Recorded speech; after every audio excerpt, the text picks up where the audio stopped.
ASMR, vidéo dans laquelle je vais vous présenter un objet qui peut rendre votre télé ordinaire connectée. C'est-à-dire qu'en fait aujourd'hui on a de plus en plus de télés qui sont dites connectées, des Smart TV, qui vous permettent en fait d'aller sur Netflix, d'autres applications type Molotov TV, Spotify, etc. etc. Et donc en fait quand vous avez une télé ordinaire, ce qui est le cas de ma télé, c'est une télé tout à fait basique que j'ai achetée il y a maintenant quasiment 6 ans, que j'avais pas payé cher d'ailleurs, c'est pour ça que je l'avais acheté. Et donc en fait le souci qu'il y a, c'est que c'était quasiment impossible de capter les chaînes de télévision par les voies standards, c'est-à-dire l'antenne dans les murs ou même une antenne portative électrique. C'est impossible chez moi de capter quoi que ce soit. C'est pour ça qu'en fait j'ai décidé d'investir dans cette Amazon Fire Stick TV. Donc ici il s'agit de la deuxième génération en version 1080p. Donc c'est la version standard de base, la moins chère. De toute façon ma télé n'est compatible que 1080p. Il existe également avec cette version de la Fire Stick TV une version 4K qui coûte je crois 20 € plus cher, un truc comme ça.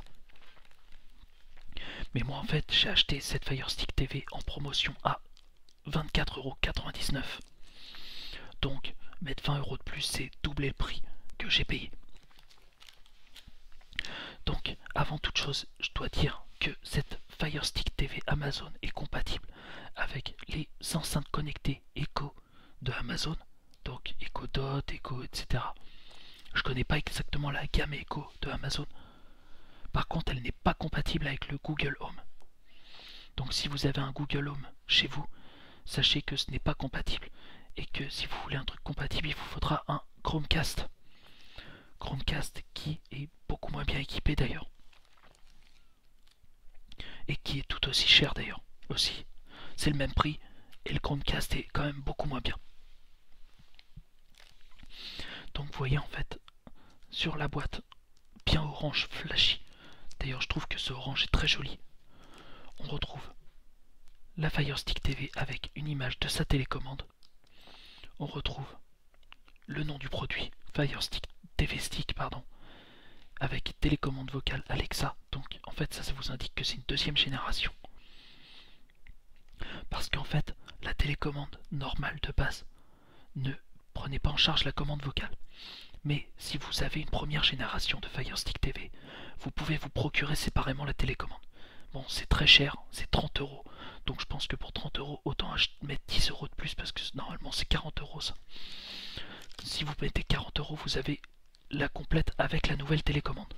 Donc pour moi, je pense que si vous souhaitez acheter la nouvelle télécommande, investissez 10 € de plus et prenez carrément le boîtier complet. D'ailleurs, je trouve qu'il y a un truc qui sert pas à grand chose qui est proposé sur Amazon, c'est des coques de protection pour la télécommande. Et je vous explique pourquoi pendant le déballage. Donc quand vous la commandez directement sur Amazon, vous la recevez comme ça dans un colis Amazon avec un emballage plastique de protection.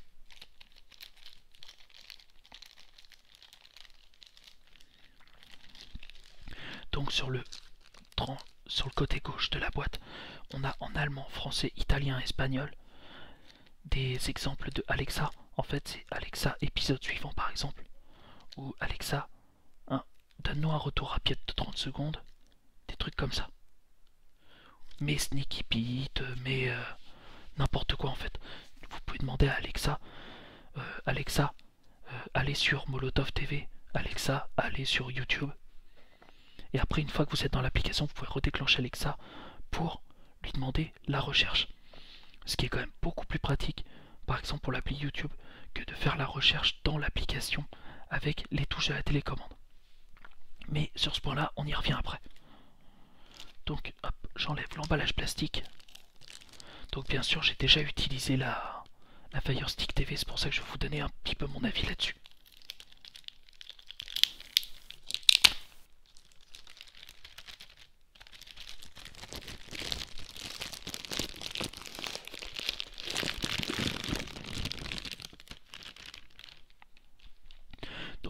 exemple sur cette boîte orange mat, hein, elle n'est pas orange brillante.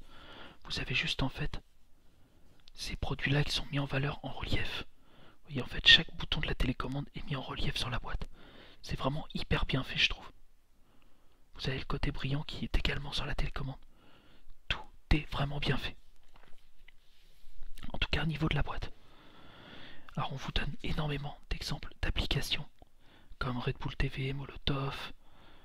Si on retourne là on a Netflix, Plex, Arte, Twitch, Prime Video évidemment, puisque c'est un produit Amazon. S'il n'était pas compatible Prime Video, ce serait problématique. Amazon Music, ce qui est logique aussi. Spotify, Firefox, YouTube. Et d'autres, voilà, bien d'autres. À l'arrière de la boîte, on a un petit message afficheur disant des milliers de chaînes, d'applications et de skills Alexa. Faites-en plus avec votre Fire TV. Et ensuite, on nous donne le contenu de la boîte, inclut Amazon Fire TV Stick, deuxième génération, télécommande vocale Alexa, deuxième génération, 2 piles AAA, un adaptateur secteur, un câble USB et une rallonge HDMI. Donc avant toute chose, je dois vous préciser quand même 2 ou 3 éléments. C'est pas la première Fire. Alors j'ai acheté 2 Fire Stick TV, donc une pour moi et une pour mes parents. Donc mes parents ont une connexion internet à peu près de 100 débits, entre 80 et 100 mégas de débit, sur de la fibre coaxiale. Donc je dois vous préciser que cette Fire Stick TV fonctionne plutôt bien sur ce débit-là, mais elle a parfois quelques latences et donc des fois l'image peut se figer. C'est pas très grave, il vous suffit d'éteindre et de rallumer, et ça remarche. Mais en fait c'est juste parce que le débit internet est juste. Cependant moi dans mon appartement j'ai un débit internet qui oscille entre 500 mégas et 1 gigaseconde. J'ai une connexion internet très très rapide. Et donc cette Fire Stick TV fonctionne sans aucun problème en Wi-Fi. Parce que je dois vous dire également que celle de mes parents est branchée en Wi-Fi. Mais en fait si vous avez un débit de 80-100 mégas, ça passe, c'est juste pour la brancher en Wi-Fi. Mais si vous prenez la version 4K avec un débit aussi faible, ça ne marchera pas du tout. Je vous le dis direct. Mais je vais rajouter un autre truc. Si vous avez un débit inférieur, par exemple vous êtes encore en ADSL, ou alors votre fibre est de mauvaise qualité, ça arrive aussi. Je vous conseille d'ajouter un peu d'argent, c'est-à-dire 15 €, pour acquérir l'adaptateur Ethernet du Fire Stick TV et brancher votre Fire Stick en filaire sur votre box, ce qui vous permettra d'éviter d'avoir les latences du Wi-Fi en plus des latences de votre connexion. Et donc maintenant que j'ai commencé les avertissements, on peut déballer. Alors normalement vous avez une languette autocollante là, mais comme je l'ai déjà utilisée, elle n'y est pas. Donc hop, on tombe directement dans cette boîte orange, donc un très joli orange pour moi, sur une boîte noire.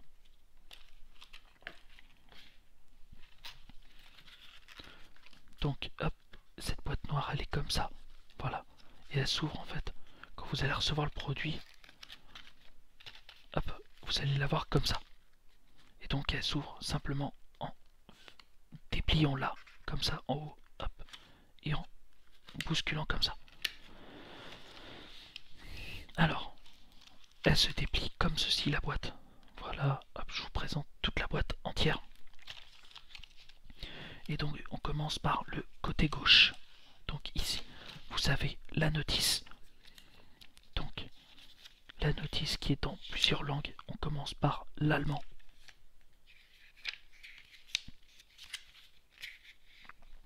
Et on poursuit en français. Donc on nous donne des consignes de base, hein, en vrai, parce que par exemple je lis manipuler votre Amazon Fire Stick TV avec les mains propres. Je vois pas en quoi pourquoi ce serait difficile de le manipuler avec les mains pas propres, quoi, parce que généralement quand on tripote sa télé, on a les mains propres. C'est pas on revient du boulot, on est mécano avec les mains complètement noires, on passe à table, on joue avec le Fire Stick TV. Non, généralement on se lave les mains. Voilà, c'est... Je comprends pas trop pourquoi ils préconisent de mettre ça. Par contre, ils nous disent nettoyez votre Fire Stick TV uniquement avec un chiffon doux, légèrement humidifié avec de l'eau et un peu d'alcool isopropylique. Il faut pas l'essuyer avec un truc abrasif évidemment pour pas le rayer, etc. Pour le conserver en parfait état. On nous parle des piles et des consignes de sécurité habituelles. Le recyclage, la durée de garantie, les conditions générales et la politique d'Amazon, les avertissements légaux, les fiches techniques du produit. Voilà, hop. On nous dit qu'il fonctionne entre 0 et 35 degrés. Température de fonctionnement. Alors on nous dit qu'il est compatible 2,4 et 5 GHz. D'ailleurs j'ai oublié de préciser, c'est également pour ça que j'ai un excellent débit sur cet Amazon Fire Stick. C'est parce que je suis connecté en 5 GHz. Donc on nous parle de la télécommande, etc., etc., en plusieurs langues. Ensuite, on a un autre guide en noir pour nous montrer en fait comment configurer le Fire Stick. Donc on commence toujours par l'allemand, ensuite le français. Après le français, on a l'italien et l'espagnol pour finir. Donc on commence le français avec le contenu de la boîte. On nous parle de la télécommande, la configuration, le jumelage avec le Wi-Fi, etc., etc. Voilà. Ensuite, dans la boîte, on continue en tirant juste là, un tout petit cran là, tac. Et là, quand on tire, on a la petite rallonge HDMI. Donc le câble, il doit faire 4-5 cm à tout casser. Mais en fait, ça va vous permettre de connecter votre stick HDMI, qui est vraiment aussi large que ça, à votre télé quand les ports sont peu espacés les uns des autres. C'est-à-dire que moi, mes deux ports HDMI sur ma télé sont vraiment collés. Et donc si je mets directement le stick, bah, je peux plus brancher quoi que ce soit d'autre à côté.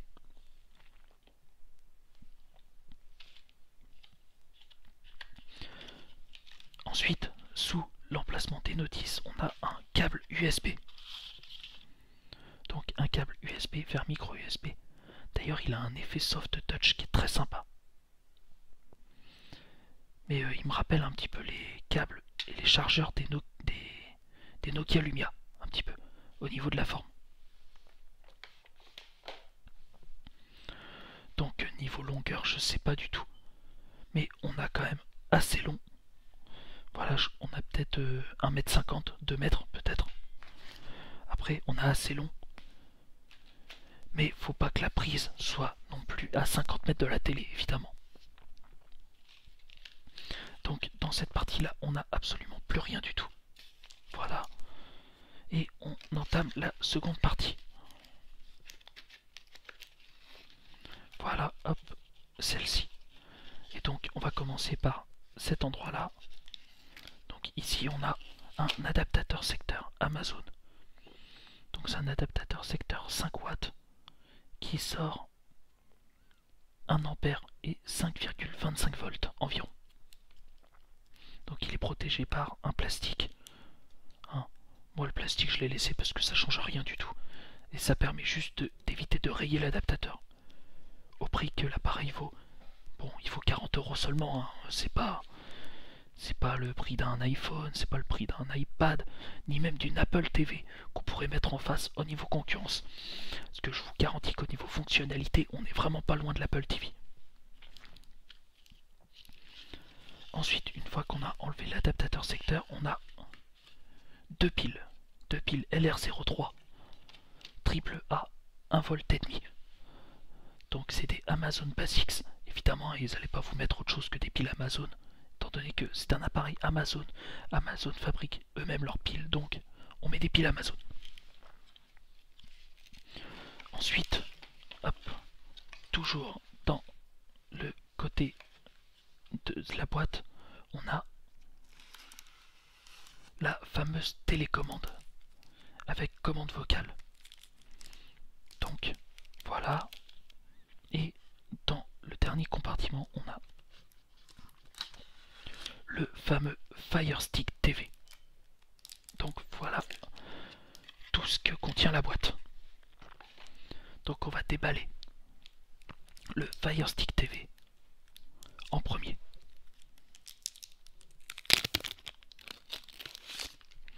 Donc c'est tout bêtement une clé HDMI. Vous voyez, on a un port HDMI au bout.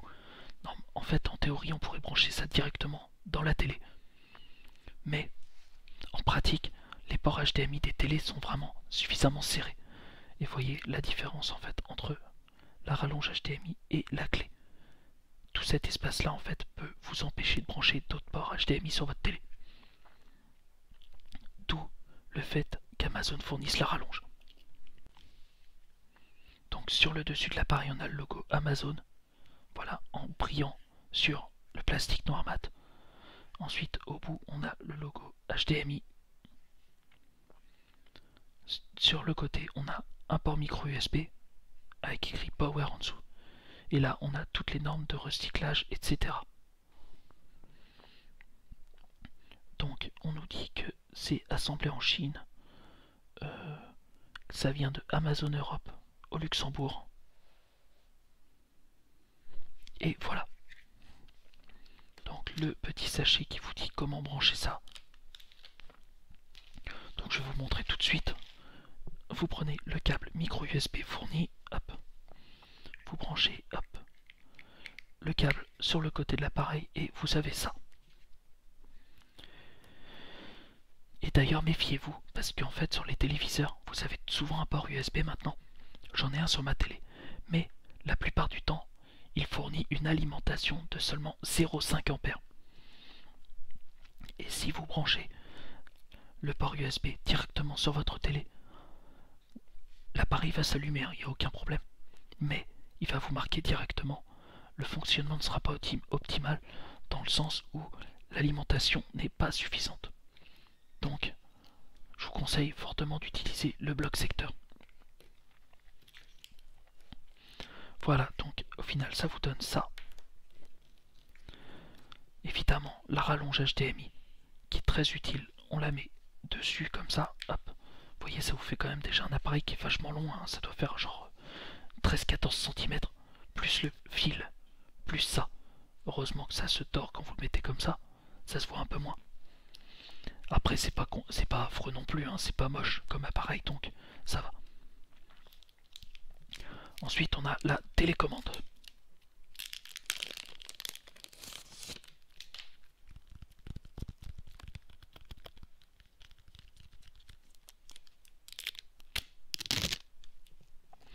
La télécommande qui se présente comme ceci, donc avec le logo Amazon en bas.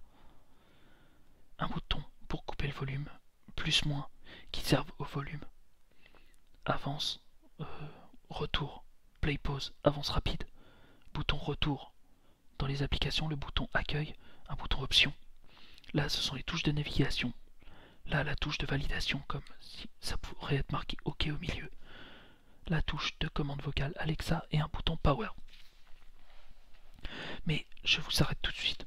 Il y a des boutons sur cette télécommande qui ne servent pas au Fire Stick TV.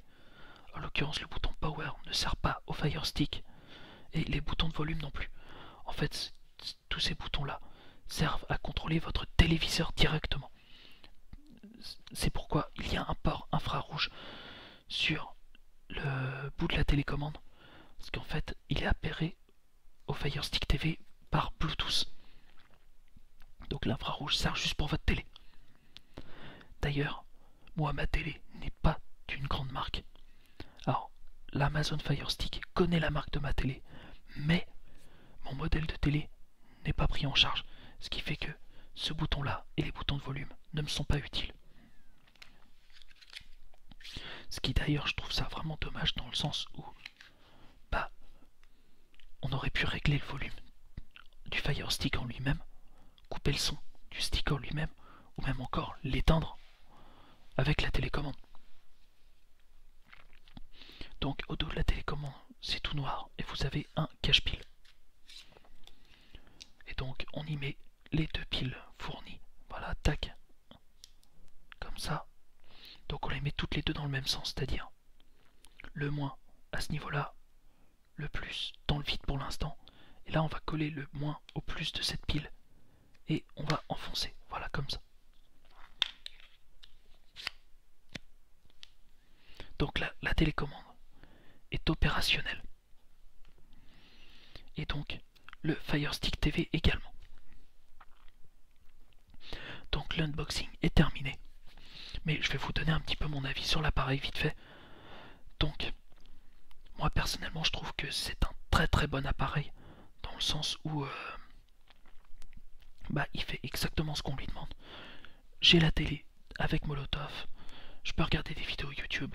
Je peux aller sur Netflix. Je peux aller sur Amazon Prime si j'ai envie. Également. Et il y a d'autres applications de disponibles sur le store Amazon. Par contre, ce qui est vraiment un peu dommage sur cet appareil, c'est qu'il n'y a aucune fonction qui permette de l'éteindre. C'est-à-dire qu'en fait cet appareil reste allumé en permanence. Sauf si vous vous amusez en fait à le brancher et le débrancher. Ou sur une multiprise que vous éteignez et que vous allumez. Ça peut être une solution, mais en fait le problème avec cette technique, c'est qu'elle va faire bugger l'appareil. Dans le sens où, quand vous vous amusez en fait à le brancher et le débrancher tous les jours, votre appareil vous allez l'allumer. Et à chaque fois que vous allez l'allumer, il va redémarrer sans cesse, sans cesse. Il va redémarrer plusieurs fois. Et c'est lui qui va décider le nombre de fois où il va redémarrer. C'est-à-dire il peut redémarrer 70 fois s'il veut. C'est un peu insupportable comme truc, mais c'est comme ça. Ce bug disparaît quand vous laissez brancher l'appareil et que vous laissez allumer. Alors après, vous avez deux solutions. Si vous aimez bien éteindre l'appareil, vous avez la solution de le débrancher au risque d'avoir ce fameux bug. Et la deuxième solution, c'est d'aller dans les paramètres de l'appareil, dans l'onglet Fire Stick, et de choisir de le mettre en veille. C'est tout ce que vous pouvez faire. Le bouton de la télécommande n'est pas efficace du tout pour ça. Donc voilà, je trouve que c'est vraiment dommage qu'on ne puisse pas l'éteindre.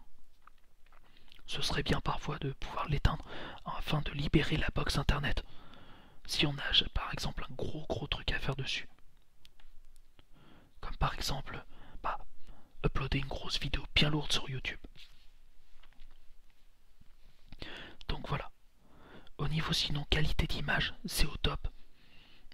J'ai aucune latence moi, c'est-à-dire que j'allume la télé, je sors l'appareil de veille en appuyant simplement sur un bouton de ma télécommande et l'appareil fonctionne instantanément. C'est très très bien. Ensuite, franchement, j'ai pas grand chose à dire dessus. Mis à part que je regrette pas du tout mon achat. Après, peut-être que 40 € c'est un peu excessif. Peut-être que 30 € ça aurait été beaucoup mieux. Mais bon, moi je l'ai acheté en promotion à 25, donc je suis très content. Donc à voir ce que ça donne avec les applications. Du moins, les applications. Les enceintes Echo pour voir ce que ça peut donner. Ça pourrait être vachement sympa. Mais voilà. Donc je vous remercie d'avoir regardé la vidéo et je vous dis à la prochaine. Ciao!